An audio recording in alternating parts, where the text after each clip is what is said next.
All right. Let's talk some G6 football. Want to bring on our G6 insider for us here at the Southern Sports Scene. Good friend of the show, other than our good friend Garrett Armbrust. Garrett, good to see you, my friend. How are you this fine evening? Doing good, man. Appreciate you having me on. Excited to talk some ball. So you already saw my G6 pick for the college football playoff. I have Boise State going in. I've been back and forth all summer long going between UNLV and going from Boise State. But I don't know what it is. UNLV has yet to really find an answer at quarterback. And maybe that's a good thing because we've been hearing from the UNLV camp that Alex Orji has had the attitude of being the number one guy out in Las Vegas. Jackson Arnold has shown some flashes, but you're talking about two quarterbacks that are kind of had a similar type of career. But, I mean, I really don't know at the end of the day with what UNLV is going to bring overall from an offensive standpoint. I do know that Dan Mullen has a very good team ahead of him. I think that they have the pieces around him to be a playoff team, and I think they're arguably the favorites in the Mountain West Conference this year. When you look at that roster as a whole, you know, what excites you the most when you look at UNLV? I mean, UNLV is always going to be an athletic team. Ever since Vernon Marion left 2 years ago, I wouldn't say I've had concerns with the offense, but you just felt like the offense was going to be a little bit different. I mean, obviously the go-go offense that Marion ran is going to be a little bit different than what Mullen's going to run. Mullen's still one hell of a coach, obviously, and a guy that was in the SEC, coached at Florida, has been in multiple spots in the SEC, comes out to UNLV, like you said, last year they had plenty of points, right? I mean, you have Jet Thomas in the backfield. They had Anthony Calandria last season.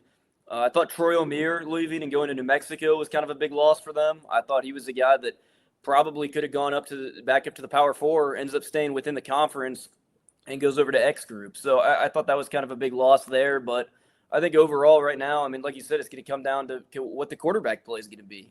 You look at Jackson Arnold, and I thought he was going to go out to UNLV, kind of resurrect his career in a way with Dan Mullen, but it almost sounds like right now Alex Orji and him are still in a 50-50 battle. And if that's the case, I mean, Orji, obviously a good quarterback, played at Michigan, lost the job at the end of Calandria there. But, I mean, I remember week 0 last year against Idaho State. I mean, he played good in that game. He just wasn't QB1. And obviously they had the Mountain West Player of the Year on their team, Offensive Player of the Year in Calandria. But I think it's going to be a similar team to last season. I think they're going to put up a lot of points, and I think they're going to give up a lot of points.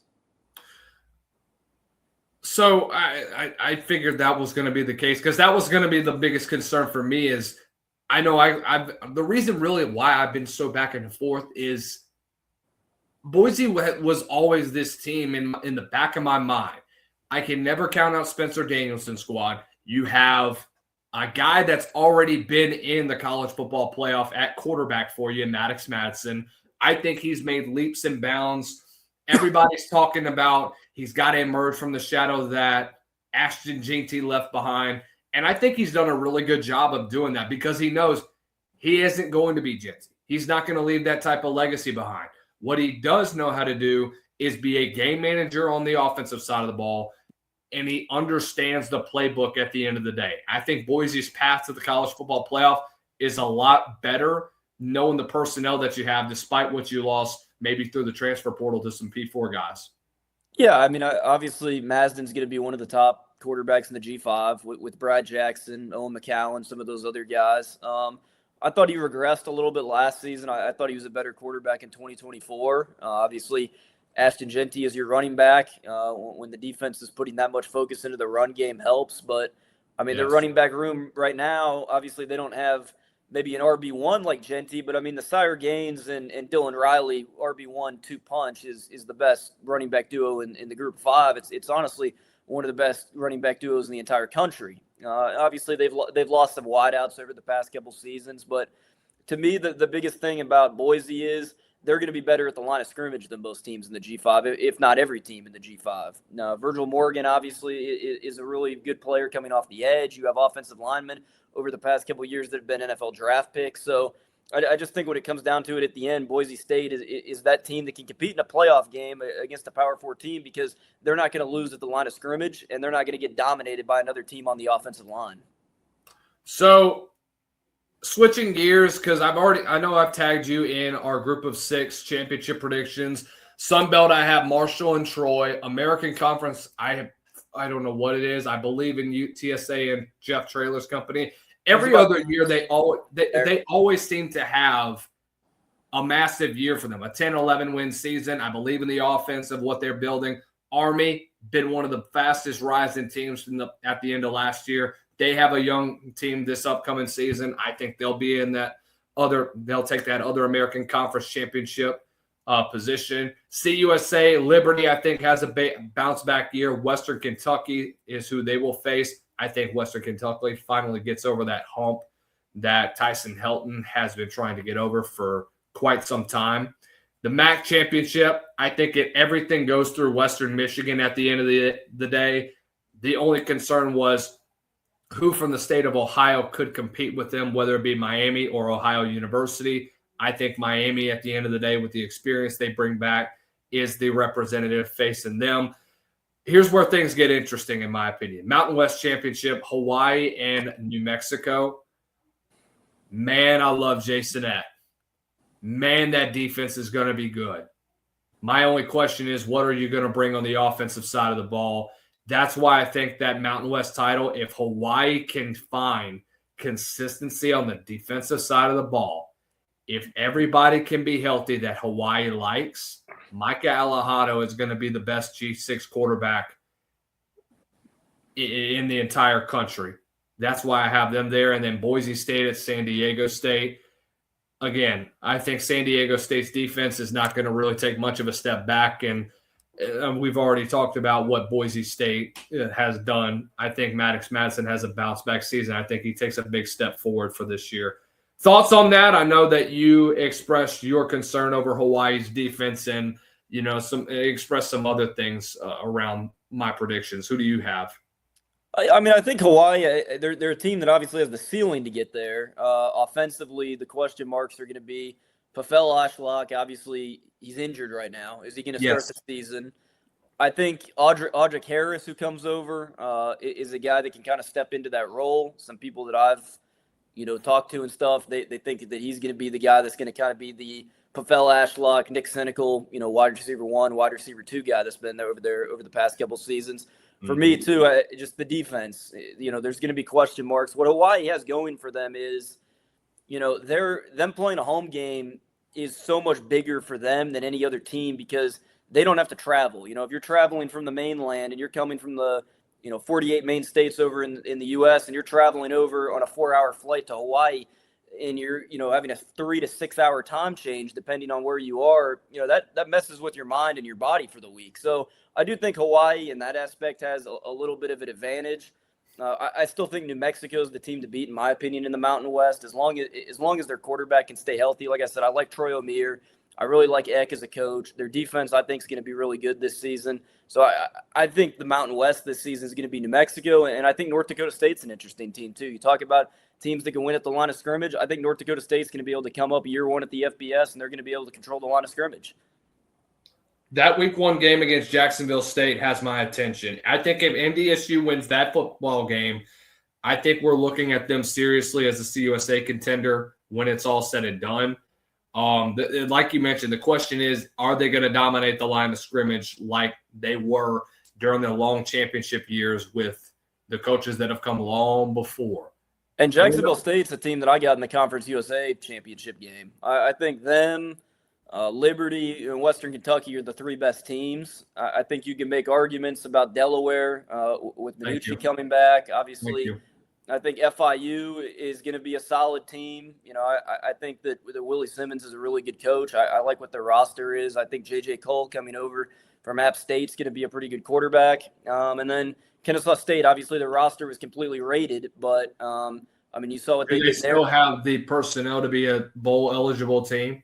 Exactly. So, if you can do that in year 1 with a roster that, truthfully, I don't think many people thought were going to be that competitive last season. And then they went to Wake Forest week 1 and almost won outright. And then, their season obviously transformed from there. So I think there's 5 or 6 teams in the Conference USA that, have a chance to make it. But in my opinion, Western Kentucky, Liberty, and Jack State are the 3 favorites.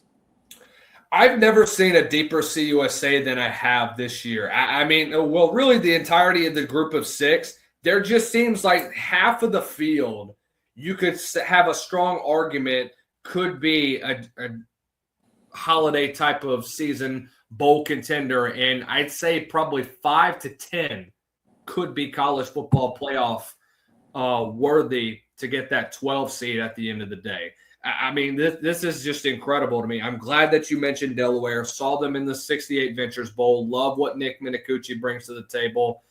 Delaware, by the way, hey, if y'all want to use my clip, please.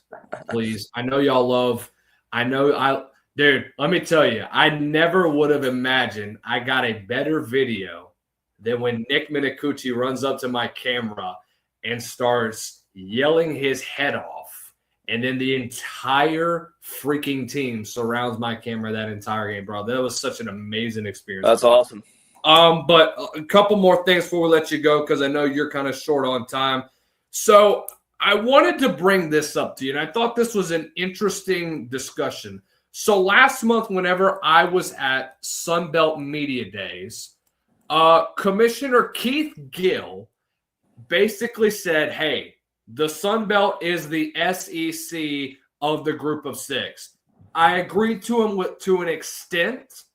I also say, show me the bowl record. The CUSA has had their way the last 2 to 3 years with them in these types of bowl games. So I got to ask you this. If you are ranking them right now, the respective G6 conferences at this point in time, we're talking about CUSA, a team that half of the teams that are in the conference at the beginning of the decade were playing in the FCS. Right. And you see the production that they have shown despite the expansion, despite all the realignment that has gone on with that conference. Do you really believe that the Sun Belt still is the SEC of the G6? I mean, yeah. I mean, you speak to the bowl games last year. I'm trying to think. Delaware obviously beat Louisiana. Western Kentucky and Southern Miss played. Yes. Western Kentucky won that game, right? Yes. Yeah. That was in the New Orleans Bowl. What other ones? I think Southern Miss had, a double-digit touchdown lead in that football game. Western Kentucky shuts them down defensively in the second half, dude. I just think the Sun Belt, I mean, to me, it's not a shot at the Sun Belt. I think they're one of the weakest G5 conferences going into this season.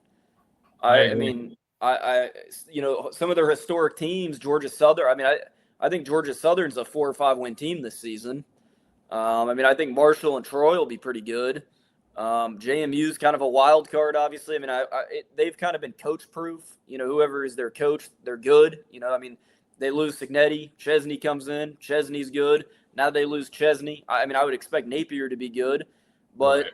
I mean, there just seems to be a lot of just kind of mid in that conference. Like Arkansas State, they're not going to be horrible, but they're not going to win you a ton of games. Louisiana, right. They're not going to be horrible, but they're going to win you a couple games.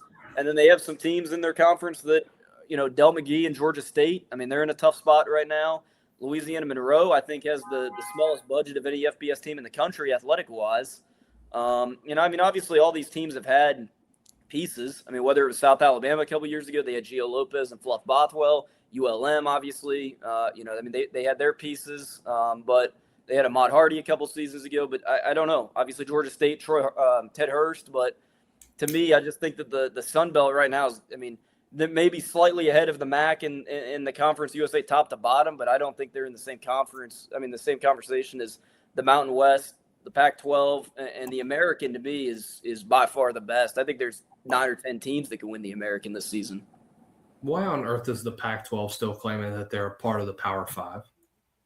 They're definitely a G5 conference, right? It's going to be Utah State, Boise State obviously is basically a power program, but the rest of their conference, Oregon State and Washington State, since they've been left on the island with their TV deal once the Pac-12 has exploded.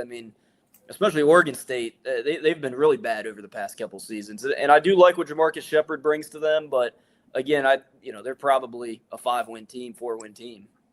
So that's the biggest gripe I've had too is Oregon State's fan base. They do not like the truth.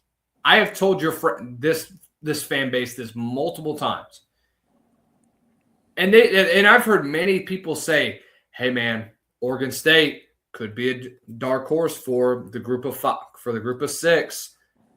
And I look at them and I say, "You can at least double your wins. You can at least beat a team that went 2-10 this past year. You lost to Sam Houston. This was arguably the worst team in the FBS this past season. And you're going to sit here and tell me that you're going to go from 2-10 one year and then Jamarcus Shepard just has all the tools in place so that they can turn that program around. I don't see it. And Oregon State did this to themselves. They don't have the resume. They don't have the budget to spend a ton of money in the portal right now, and it's hurting them. No, I completely agree. And they've lost, a lot of their pieces. I thought the Braden Atkinson's pickup was good. The Mercer quarterback, he was the best, young FCS quarterback in the country last season. But, at the end of the day, is he going to be able to have the pieces to throw the football to? Is he going to have the offensive line to be able to protect him? I don't know. I just feel like those two teams right now are in a tough spot because, especially with, the other teams in their state, Washington and Oregon are obviously completely ahead of them. Oregon is a national title contender, and Washington would be one of my teams that's a dark horse to make the college football playoff. So I just think whether you want to call it the big brothers in their states or whatever you want to refer to it as, the other two, state schools are in much better spots than they are right now after they've gone to the Big Ten. Last couple things for you. Who do you have going to the college football playoff coming from the group of 6? I got Boise with you. I just think that, I think Masden will bounce back to what he was in 24. I think, again, you have the line of scrimmage play. You have the 2 running backs and an offensive line where you can kind of just run it down the other team's throat. You have defensive pieces. I like them getting Jericho Washington from Kennesaw State. I thought that was one of the more underrated pickups in the transfer portal cycle, at least for a secondary player in the G5. Look, there might be teams in the American that could potentially be better. A UTSA, maybe a Memphis, South Florida. Maybe one of those teams is really good and maybe they beat a power conference team. I just think that they're going to kind of self-cannibalize themselves in conference play. I don't think you're going to be able to get through the American this season with less than a loss. Garrett Armbrust, you can check him out if you are in the Knoxville area. He's the host of Overtime over on Fox Sports Knoxville.